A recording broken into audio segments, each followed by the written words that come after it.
Hello students, आप देख रहे हैं YouTube channel lectures with Manoj Verma.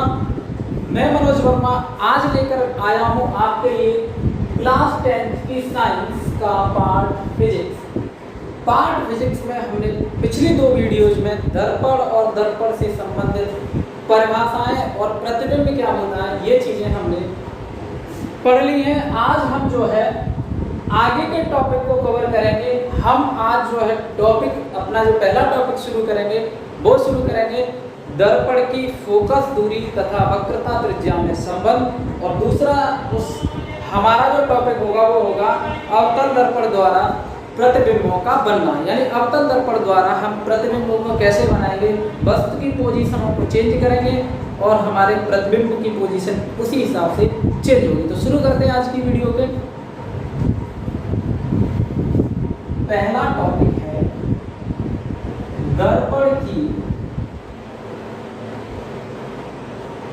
Focus दूरी तथा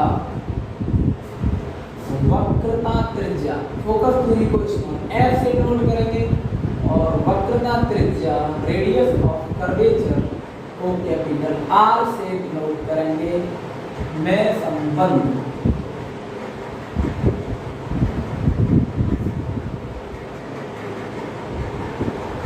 Relation between radius of curvature and focal length of mirror, ये चीज हम आज कवर करने वाले हैं। तो भाई सबसे पहले हम एक डायग्राम वहां पर बनाएंगे। मैंने एक दर्पण ले लिया, दर्पण लेता हूँ। दर्पण में जानते हैं किसी कांच पर अगर पॉलिश करते हैं तो क्या बन जाता है, दर्पण बन जाता है। और ये दर्पण का होगा पोल फोकस मुख्य ध्रुव, और यहाँ पर मैं कहूँगा दर्पण का फोकस होगा, यहाँ वक्रता केंद्र। हम जानते हैं अगर कोई प्रकाश किरण, जब हमने फोकस की डेफिनेशन ली थी कि सब इसके मुख्य अक्ष के समांतर आती है तो वो दर्पण के फोकस से होकर के जाती है, दर्पण के फोकस से आती हुई प्रतीत होती है। तो मैंने क्या किया, एक प्रकाश किरण इस पर मुख्य अक्ष के समांतर इस मिरर पर मैंने क्या किया, एक प्रकाश किरण आपतित की। तो ये जो है प्रकाश किरण परावर्तन के पश्चात जो है फोकस से होकर जाएगी।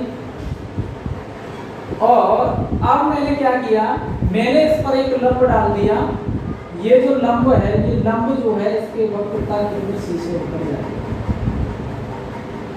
ये हमारा लंब होगा CN। CN क्या होगा, अविलंब होगा। ये मैंने अविलंब खींच दिया। हम जानते हैं अगर मैं इस कोण को आपतन कोण I कहूंगा तो ये परावर्तन कोण R होगा। ये आपतन कोण I और ये परावर्तन कोण R। आपतित किरण और अविलंब के बीच में बनने वाला कोण होता है आपतन कोण। अविलंब और परावर्तित किरण के बीच में बनने वाला कोण होता है परावर्तन कोण। यहां से मैंने एक नॉर्मल इसकी मुख्य अक्ष पर ड्रॉ किया। इसका नाम मैं दे दूं M। यहां से यहां तक की डिस्टेंस को मैं लेट कर लूंगा F, और यहाँ से यहाँ तक की डिस्टेंस मैं मान लूंगा क्या है, कैपिटल R। यानी यहाँ से यहाँ तक की सेंटर ऑफ कर्वेचर तक की डिस्टेंस जो है वो होगी वक्रता त्रिज्या।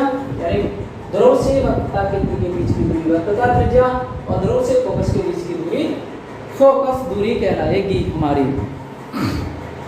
अब मैं देखता हूँ मैं क्या करूँगा। अब मैं यहाँ पर जो आपतन कोण I है उसे क्या मान लूंगा, मैं थीटा मान लूंगा। आपतन कोण I को मैं थीटा मान लूंगा। और वही परावर्तन का नियम ये कहता है कि अगर आपतन कोण और परावर्तन कोण दोनों आपस में कैसे होते हैं, बराबर होते हैं। यदि आपतन कोण थीटा है तो परावर्तन कोण भी क्या होगा, थीटा होगा। यानी ये एंगल थीटा हो जाएगा। अगर मैं ये त्रिभुज देखूं, अब ये वाला त्रिभुज देखूं, इस वाले त्रिभुज में ये टोटल एंगल कितना हो गया, ये टोटल एंगल हो जाएगा 2 थीटा। यानी कोण I प्लस कोण R। मैं ये कह रहा हूं कि ये जो है AN एक आपतित किरण है। AN क्या है, AN एक इंसिडेंट रे है आपतित किरण, क्लियर। और ये जो है CN, C से N पर नॉर्मल डाला गया है। अभिलंब ऐसे कहेंगे आपतन बिंदु पर अभिलंब।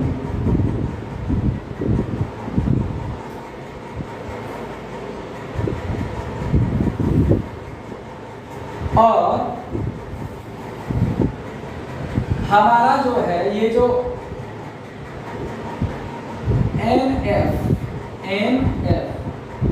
NF जो है हमारी परावर्तित किरण है।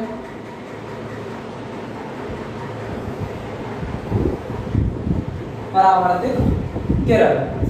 और MM जो है मुख्य अक्ष पर नॉर्मल किया है ड्रॉ।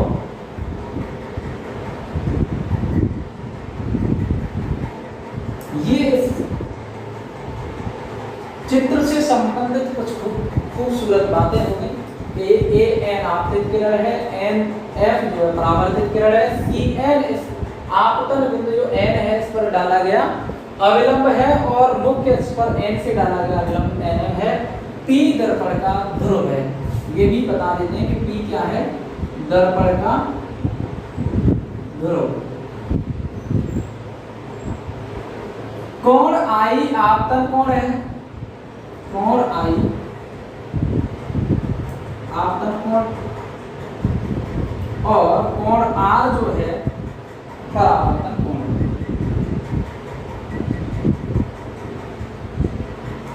अब हमने लेट कर लेंगे कि मान लेंगे कोण I बराबर हो जाएगा कोण R परावर्तन के नियम से थीटा, तब कोण R प्लस तब कोण I प्लस कोण R बराबर हो जाएगा 2 क्लियर। अब मैं अगर इसमें देखूं ये वाला कोण और ये वाला कोण, ये दोनों कोण आपस में कैसे होंगे, बराबर होंगे, क्योंकि ये जो है इंटीरियर अल्टरनेट एंगल है, यानी अंतः एकांतर कोण है। तो ये अगर थीटा है, जेड की आकृति में बनने वाले कोण, दो समांतर रेखाओं के बीच जेड की आकृति में बनने वाले कोण क्या होते हैं, एकांतर अंतर कोण होते हैं, और वो आपस में बराबर होते हैं। जब ये एंगल थीटा है तो ये एंगल क्या होगा, थीटा होगा। अब मैं इस वाले एंगल को लूं तो थीटा प्लस थीटा 2 थीटा, जब ये 2 थीटा है तो भाई ये भी कितना होगा, 2 थीटा होगा। क्लियर। अब हम चलते हैं इस चित्र में। त्रिभुज, एक चीज और लिखेंगे कि अगर ये जो हमने दर्पण लिया है इसका जो द्वारक हो बहुत छोटा हो तो P रिप्लेस हो जाएगा किसमें, M में।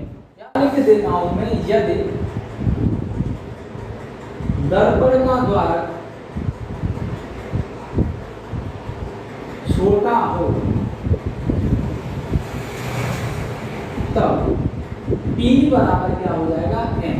कहने का मतलब जहां NM लूंगा वहां क्या हो जाएगा, PM हो जाएगा, PM हो जाएगा। NM या MN कहूं मैं, उसकी जगह क्या हो जाएगा, MN की जगह क्या हो जाएगा, PN हो जाएगा। बस इतना सा है। और जब ये द्वारक छोटा होगा तो कोण जो हमारा थीटा और थीटा है, इस स्थिति में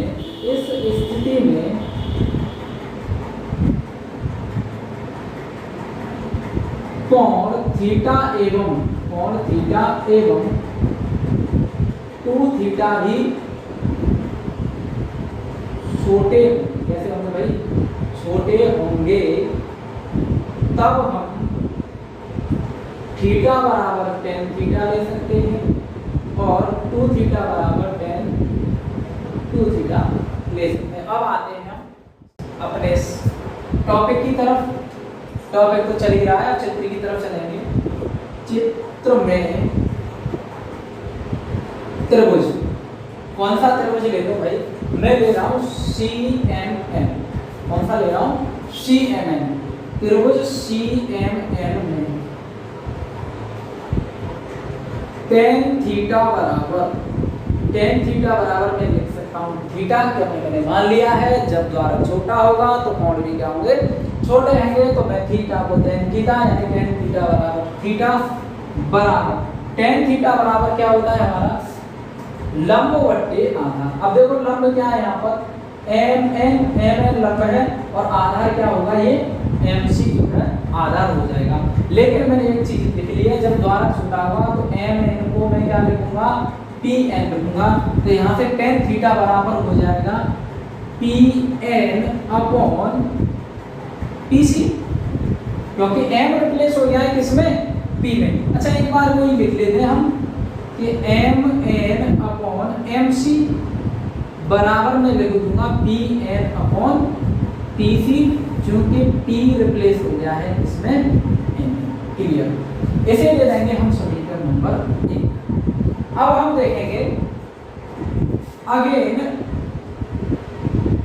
त्रिभुज कौन सा, अब मैं ये वाला त्रिभुज लूंगा एफ एम एन में, त्रिभुज एफ एम एन में। तो त्रिभुज एफ एम एन में क्या होगा, ये जो हमारा tan 2 थीटा है, ये क्या है 2 थीटा बराबर हो जाएगा 2 थीटा बराबर मैं लिखूंगा M N upon M F. अरे लंब भैया एम एन और आधार M F, M N upon M F को एम रिप्लेस करूंगा पी में, तो P N upon P F बराबर समीकरण नंबर 2। अब मैं समीकरण 1 में समीकरण 2 का क्या करूंगा, भाग करूंगा। नाउ समीकरण फर्स्ट डिवाइड बाय सेकंड, तो हमारा फर्स्ट समीकरण tan थीटा को मैं हटा रहा हूं, या tan थीटा भी ले सकते हैं, मैं केवल लूंगा यहाँ पर थीटा बराबर क्या है हमारा P N upon P C, P N upon P C upon 2 theta बराबर क्या है हमारा P N upon P F. P N से पी एन डिवाइड, थीटा से थीटा डिवाइड, क्या बचा भाई हमारा, यहाँ ऊपर बचा 1, ऊपर बचा 1 नीचे 2, और ये जो पी एफ है वो ऊपर जाएगा, तो P F upon P C, या मैं ये भी लिख सकता हूँ पी एफ बराबर P C divide by 2, P F बराबर पी सी बटे 2।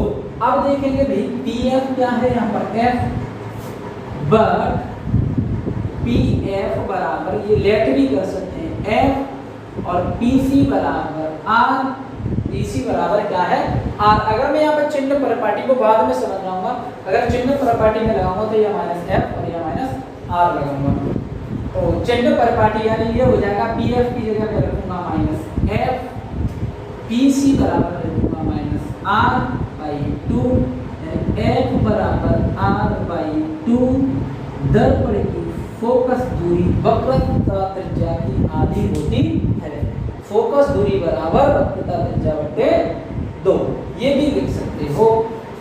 अतः फोकस दूरी बराबर वक्रता त्रिज्या बटे 2, ये रहा फोकस दूरी और वक्रता त्रिज्या में संबंध। ठीक है, स्क्रीनशॉट ले लीजिए, फिर हम आगे बढ़ते हैं।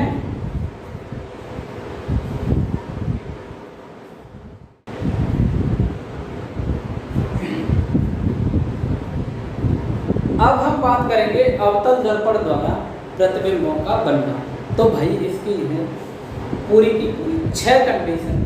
अवतल दर्पण द्वारा जो प्रतिबिंब बनेंगे वो 6 स्थितियों में बनेंगे। हम जो है बिंब यानी वस्तु की स्थिति को जैसे जैसे चेंज करेंगे उसी हिसाब से प्रतिबिंब की स्थिति भी चेंज होगी। इसमें कंडीशन ये होती है, कंडीशन क्या होती है कि हम जब वस्तु को आगे बढ़ाते हैं, वस्तु को क्या करते हैं आगे बढ़ाते हैं। ये मान लो पीछे मिरर रखा हुआ है और यहाँ से वस्तु चलेगी मिरर से टकरा करके, और क्या होगा प्रकाश का परावर्तन होगा। जैसे यानी वस्तु जब अनंत पे रखी है तो प्रतिबिंब कहाँ बनेगा मुख्य फोकस पे। फिर मैं वस्तु को आगे बढ़ाऊंगा, प्रतिबिंब पीछे हटेगा, वस्तु को और आगे बढ़ाऊंगा, प्रतिबिंब और पीछे हटेगा। वस्तु जब बराबर में होगी तो प्रतिबिंब उसके ऊपर बनेगा। फिर मैं वस्तु को और आगे बढ़ाऊंगा, प्रतिबिंब और पीछे बढ़ेगा। यानी जैसे जैसे हम वस्तु को आगे बढ़ाएंगे प्रतिबिंब क्या होगा पीछे बढ़ता जाएगा। क्लियर? तो अवतल दर्पण द्वारा जो प्रतिबिंब बनेंगे वो 6 स्थितियों में बनेंगे।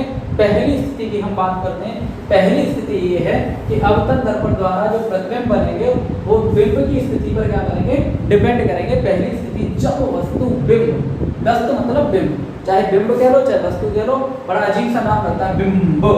हाँ, तो जब वो वस्तु अवतल दर्पण के सामने कहाँ पर रखी है भाई, इनफाइनाइट पे रखी है। जब वस्तु अवतल दर्पण के सामने अनंत पर रखी है तब उसका प्रतिबिंब कहाँ बनेगा। मैं फिगर ड्रॉ कर रहा हूँ, कहीं मत जाइए, दिखाते हैं भाई वस्तु कहाँ रखी है, इनफाइनाइट पे रखी है। तब वो प्रतिबिंब कहाँ बनता है। और ये मिरर कौन सा है भैया, अवतल दर्पण। और अवतल दर्पण कौन सा होता है, जिसके ओरे हुए पृष्ठ पर पॉलिश हो और दबे हुए पृष्ठ पर क्या हो, प्रकाश का परावर्तन हो, वही कहलाता है हमारा क्या कहलाता है भाई, अवतल दर्पण। क्लियर? वस्तु रखी है हमारी इनफाइनाइट पे, ऐसे आ रही है, अनंत से आ रही है भाई, कहाँ से आ रही है, अनंत से आ रही है, और ये यहाँ पे टकरा गई। और जब वस्तु मुख्य अक्ष के समांतर अनंत से आती है तो परावर्तन के पश्चात कहाँ से जाती है, फोकस से उतर जाती है। तो ये क्या होगा, फोकस, और इसे कहूँगा मैं वक्रता केंद्र। एक किरण यहाँ से आई, ये भी कहाँ से उतर जाएगी, फोकस से उतर जाएगी रिफ्लेक्शन के बाद।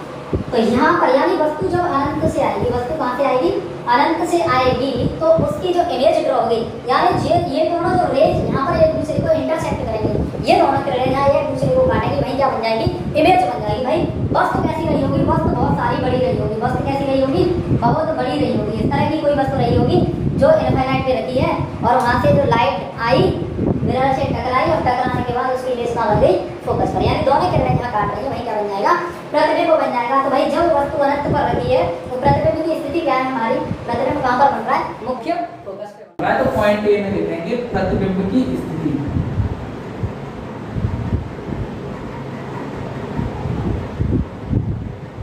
तो भाई जब वस्तु अनंत पे रखी है, ये तो वस्तु की स्थिति होगी, और हम बताएंगे प्रतिबिंब की स्थिति। तो प्रतिबिंब कहाँ बन रहा है, प्रतिबिंब अवतल दर्पण के सामने, अवतल दर्पण के सामने, सामने नहीं सामने, कहाँ पे बनता है भाई, कहाँ बन रहा है, मुख्य फोकस पे बन रहा है भाई, मुख्य फोकस पर बनता है। कहाँ बनता है, मुख्य फोकस पर बनता है।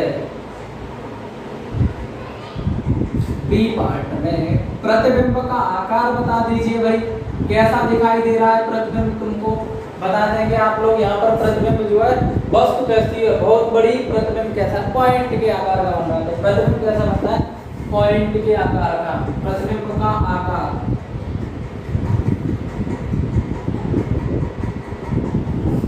लगभग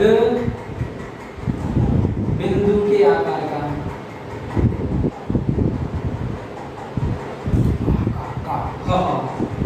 पॉइंट सी।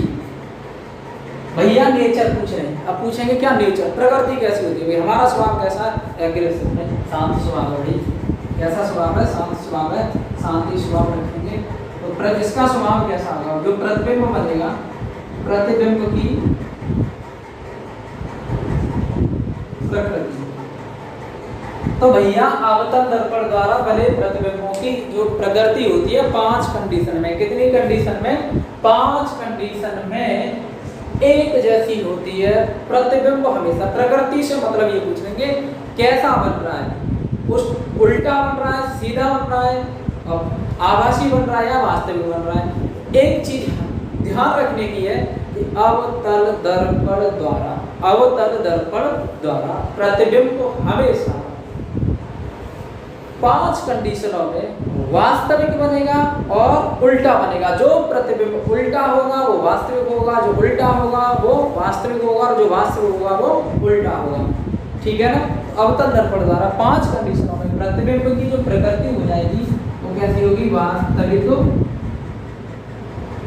तथा कैसा बनेगा भैया, उल्टा, इन्वर्टेड, रियल एंड इन्वर्टेड बनेगा, रियल और इन्वर्टेड बनेगा, वास्तविक तथा उल्टा बनेगा। क्लियर। तो हमसे ये सवाल क्वेश्चन जो पेपर में क्वेश्चन करेंगे पूरे 4 मार्क्स का, कितने नंबर का आएगा, 4 नंबर का आएगा। ठीक है ना। कि पूछेगा कि वस्तु को दर्पण, कौन सा दर्पण, अवतल दर्पण के सामने कहाँ रखा गया है, इनफाइनाइट पे रखा गया है, तब उसके प्रतिबिंब की स्थिति, आकार और प्रकृति क्या हो। तीन चीजें पूछने की, बड़ा सिंपल सा है, एकदम दिमाग में धस जाना चाहिए। कहाँ बनेगा, फोकस पे बनेगा। कैसा बनेगा, बिंदु के आकार का बनेगा। प्रकृति कैसे होगी, वास्तविक और उल्टा होगा। कैसा होगा, वास्तविक और उल्टा। चिपक जाना चाहिए दिमाग से ये हमारा। तो स्क्रीनशॉट लीजिए, फिर हम दूसरी कंडीशन की तरफ बढ़ते हैं। अवतल दर्पण के सामने जब वस्तु अनंतता तथा वक्रता के दृश्य के बीच रखी जाती है, तब उसका प्रतिबिंब कहाँ पर बनता है, कैसा बनता है और उसका साइज कैसा होता है। तो ये हमारी दूसरी कंडीशन आ गई। कौन सी कंडीशन आ गई, दूसरी कंडीशन। जब वस्तु अवतल दर्पण के सामने अनंत और वक्रता के दृश्य के बीच रखी जाए तो उसका प्रतिबिंब कहाँ पर कैसा बनेगा। तो भैया जब वस्तु कहाँ रख दी हमने, वक्र, ये रहा दर्पण का वक्रता केंद्र C और ये रहा दर्पण का फोकस M। वस्तु यानी इनफाइनाइट और वक्रता केंद्र C के बीच में ये A B कोई हमारी वस्तु रखी है। क्या रखी है, वस्तु, बिंब बोलेंगे, क्या बोलेंगे, बिंब रखी है। तब यहाँ से मुख्य अक्ष के समानांतर चलने वाली किरणें परावर्तन के पश्चात फोकस होकर के जाती हैं। तो ये किरण परावर्तन के पश्चात यहाँ होकर के जाएगी। एक किरण यहाँ से वक्रता केंद्र C से होती हुई जाएगी और वापस परावर्तित होकर के उसी मार्ग पर लौट आएगी। तो ये दोनों किरणें, दोनों परावर्तित किरणें एक दूसरे को जहां पर काटेंगी वही वस्तु का क्या बन जाता है, प्रतिबिंब। तो ए बी वस्तु का प्रतिबिंब कैसा बन रहा है, ए डैश बी डैश बन रहा है। और देखेंगे कि वस्तु कहाँ रखी है, इनफाइनाइट और वक्रता केंद्र के बीच में। तब हमारी इमेज क्या बन रही है, फोकस और वक्रता केंद्र के बीच में। कैसी बन रही है, उल्टी बन रही है। अगर उल्टी है तो कैसी होगी, वास्तविक हो गई। तो ये प्रतिबिंब की प्रकृति हो गई। आकार देखेंगे, वस्तु कितनी बड़ी है, इतनी बड़ी है, प्रतिबिंब इतना सा, बस इतनी सी, प्रतिबिंब इतना सा, बस इतनी सी, प्रतिबिंब इतना सा। यानी वस्तु से छोटा बन रहा है, प्रतिबिंब कैसा बन रहा है, वस्तु से छोटा बन रहा है, प्रकृति होगी। तो जब हमने पहले अनंत पे रखी थी तो कहाँ बन रहा था, फोकस पे। अब हमने वस्तु को आगे बढ़ाया, प्रतिबिंब कहाँ गया, पीछे हट गया। वस्तु आगे बढ़ाएंगे, प्रतिबिंब पीछे आएगा। तो ये रही हमारी दूसरी कंडीशन। जब वस्तु यहाँ पर रखी हुई, यहाँ पर अनंत और वक्रता के बीच में, प्रतिबिंब की स्थिति क्या हो जाएगी, दर्पण के सामने ही बनेगा, फोकस और वक्रता के बीच में। ये दूसरी कंडीशन, स्क्रीनशॉट ले लो। तीसरी कंडीशन पे चलते हैं।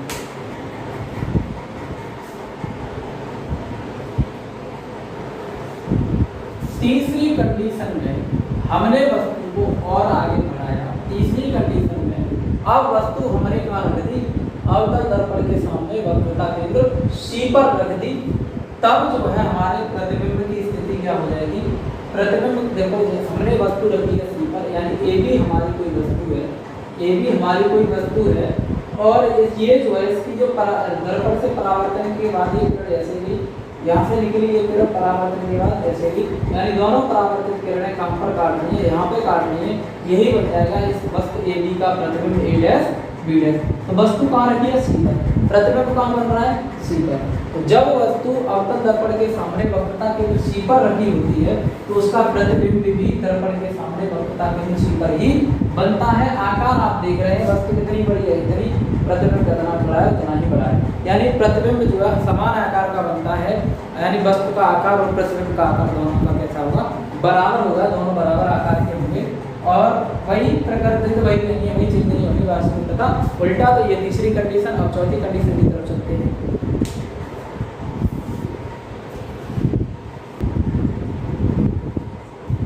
चौथी कंडीशन हमारी ये है कि जब वस्तु दर्पण के सामने कहाँ, वक्रता केंद्र C, वक्रता केंद्र C को मैं 2F भी बोल सकता हूँ, क्या बोल सकता हूँ, 2F। वक्रता केंद्र को हम C को 2F भी ले सकते हैं, यानी सॉरी 2F नहीं, 2F दूरी, स्मॉल 2F दूरी की बात करें या R दूरी की बात करें तब भी यही रूल्स हमारा फॉलो होगा। यानी वक्रता केंद्र C या 2F दूरी पर रखा हो तो जो है 2F दूरी और F कैपिटल F यानी फोकस के बीच रखी हो वस्तु हमारी, तब जो है उसकी इमेज कहाँ पर बनेगी, तो उसकी इमेज जो है कहाँ पर बन रही है, सी और यहाँ से इनफाइनाइट के बीच, यानी वक्रता केंद्र और इनफाइनाइट के बीच इमेज कहाँ बनेगी, सॉरी प्रतिबिंब की स्थिति यहाँ पर थोड़ी सी मिस्टेक हो गई है। प्रतिबिंब की जो स्थिति होगी वो होगी अवतल दर्पण के सामने, अवतल दर्पण के सामने वक्रता केंद्र सी, वक्रता केंद्र सी तथा अनंतता के बीच बनेगा, यानी वक्रता केंद्र सी और अनंत के बीच हमारा प्रतिबिंब बनना है। आकार की मैं अगर बात करूं तो वस्तु इतनी सी है और प्रतिबिंब हमारा इतना सा, यानी वस्तु के सापेक्ष जो प्रतिबिंब बनेगा वो कैसा बनेगा, बड़ा, यानी वस्तु से बड़ा बनता हुआ दिखाई देगा। प्रकृति में नो चेंज होना है, प्रकृति वही रहनी है, वास्तविक प्रथा होगा। ये इसका डायग्राम रहा, स्क्रीनशॉट लीजिए फिर आगे बढ़ते हैं।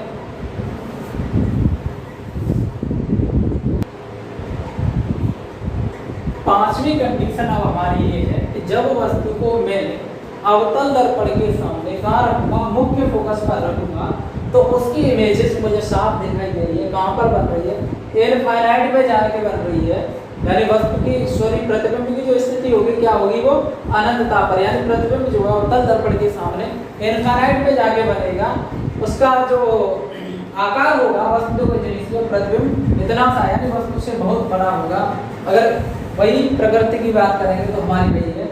मैंने ये जो डायग्राम है तुम्हारे थोड़ा वीडियो को रोक रोक करके बनाए हैं, मैंने इसलिए बनाए क्योंकि आपकी वीडियो बड़ी ना हो जाए। मैं यहाँ पर सीधा सीधा यहाँ पर डायग्राम जो बना सकता था, लेकिन क्या वीडियो ज़्यादा बड़ी हो जाती, इस वजह से मैंने जो डायग्राम वीडियो को थोड़ा पुश कर करके बनाए हैं, तो इससे कोई प्रॉब्लम नहीं होनी चाहिए आप लोगों को। तो ये रहा हमारा ये पांचवी कंडीशन। अब जो छठी कंडीशन वाली बात कर रहा था, वो वाली बात जब प्रतिबिंब की प्रकृति क्या हो जाएगी, चेंज हो जाएगी, तो वो छठी स्थिति होगी जब हम वस्तु को मुख्य फोकस है तथा दर्पण के ध्रुव P के बीच में रखेंगे, तो उसकी स्थिति क्या हो जाएगी, चेंज हो जाएगी। मैं अभी बना के दिखा रहा हूँ आप लोगों को।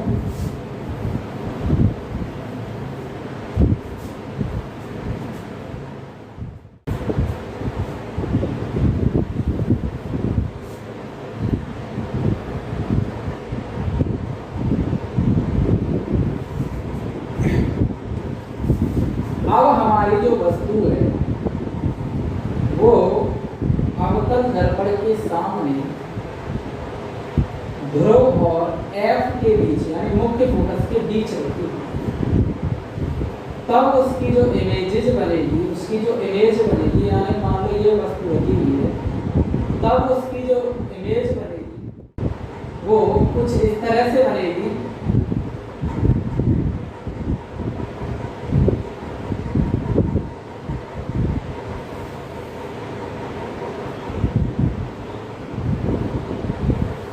तरह से ये जो है हमारी इमेज क्रिएट हो जाएगी। हमें ऐसा लगेगा कि इमेज जो है दर्पण के पीछे बन रही है। ये रही हमारी वस्तु ए बी, तब इसका जो इमेज बनेगी ए डैश बी डैश दर्पण के पीछे बनेगी, यानी जब वस्तु दर्पण के मुख्य फोकस तथा ध्रुव के बीच रखी हो, कहाँ रखी हो, ध्रुव के मध्य रखी हो, तब उसका जो है प्रतिबिंब कहाँ पर बनता है, तो प्रतिबिंब की जो स्थिति हो जाएगी, अब तक प्रतिबिंब जो अवतल दर्पण के सामने बन रहे थे, अब प्रतिबिंब अवतल दर्पण के सामने न बनकर कहाँ बनेगा, दर्पण के पीछे बनेगा। ठीक है ना, स्थिति हो जाएगी दर्पण के पीछे। आकार दिखाई दे रहा है साफ, कैसा है, वस्तु से बड़ा है, और इसकी जो नेचर चेंज हो जाएगा, आभासी तथा डैश बता रहे हैं कि प्रतिबिंब आभासी है, फील हो रहा है, हमें महसूस हो रहा है केवल, तथा सीधा बन रहा है। जो प्रतिबिंब सीधा होगा वो आभासी होगा और सदैव दर्पण के पीछे बनेगा। जो प्रतिबिंब सीधा होगा वो हमेशा दर्पण के पीछे बनेगा। ये रही हमारी 6 कंडीशन रही हमारी, जो अवतल दर्पण द्वारा प्रतिबिंब का जो है बनना है। हमने विद डायग्राम आपको दिखाए तो आज की वीडियो में हम बस इतना ही कवर करेंगे। वीडियो को रेगुलर देखते रहें और मैं कोशिश करूंगा आपके लिए रेगुलर वीडियो प्रोवाइड करा सकूं। मैं थोड़ी सी मेहनत करूंगा आप लोगों के साथ में, तो आप भी लोग मेहनत करते रहें और वीडियो को लाइक्स करते रहें, चैनल को सब्सक्राइब करें और ज़्यादा से ज़्यादा वीडियो को शेयर करते रहें। तो मिलते हैं अगली वीडियो में, तब तक के लिए टेक केयर।